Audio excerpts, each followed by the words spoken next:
Uy guys, tara selfie tayo pang story ko lang. Uy, sali din ako, be. Wait lang kami muna. Okay. Ayan, go, sali ka na.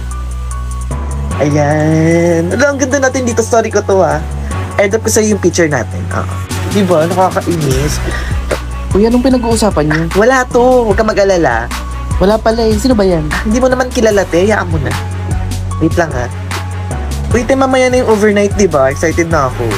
Kasama ba siya? Oo, ata, sis. Kasama. Uy, mamaya yung overnight, ha. Oo, sama Sure ko. ka, wala kang ganap mamaya na iba? Wala naman. Okay. Uy, mamayang 5 p.m., ha. Oo, sis G naman kami. Ikaw? Ano bang meron mamayang 5 p.m.? Ha, di ba magko-coffee shop? Hindi ko alam eh. Ay, wala ka nga pala sa GC. Oh, may GC kayo? Nga pala. O, magko-coffee shop tayo mamayang 5 p.m. Sama ka na lang. Kayo na lang.